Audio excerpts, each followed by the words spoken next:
My name is Nisha.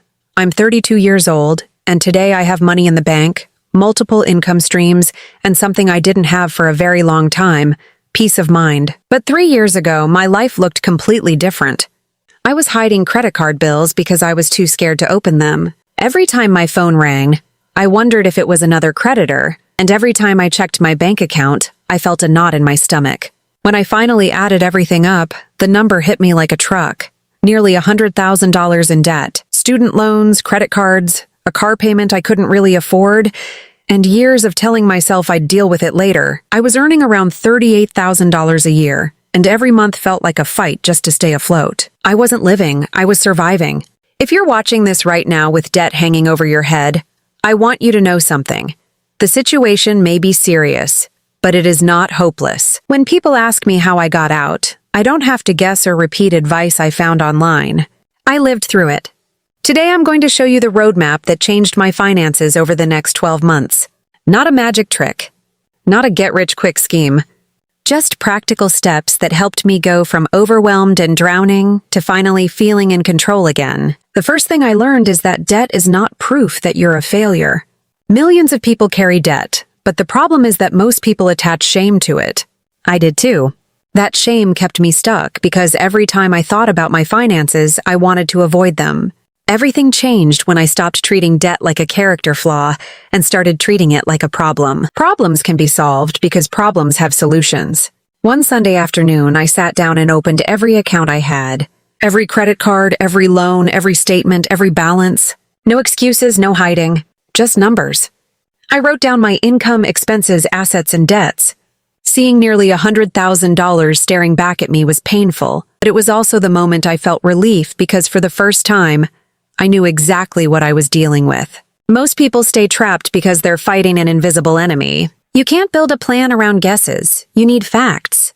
So, if you're serious about changing your finances, block out 2 hours this weekend and write down every debt, monthly payment, expense, and source of income. No judgment. No emotion. Just clarity, because clarity creates control, and control creates progress. Once I knew where I stood, I realized the financial habits that got me into debt were still alive inside my head. Even if someone had magically paid off all my balances overnight, I probably would have ended up back in debt again. So I changed what I was feeding my mind. I stopped following people who made me feel like I needed a more expensive lifestyle and started learning about money every day. Little by little, my thinking changed. I stopped seeing saving money as deprivation and started seeing it as freedom. I stopped viewing investing as something only wealthy people did and started seeing it as a tool anyone could use. Most importantly, I stopped trying to look rich and started focusing on becoming financially secure. Then came what I call the 10-day reset. For 10 days, I cut every non-essential expense I could find. Streaming services, takeaways, food delivery apps, impulse purchases, and random subscriptions. It wasn't fun, but it taught me something powerful. I discovered how much money was quietly leaking out of my life every month.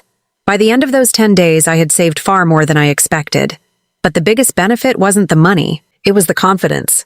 For the first time, I realized I wasn't powerless. I had options.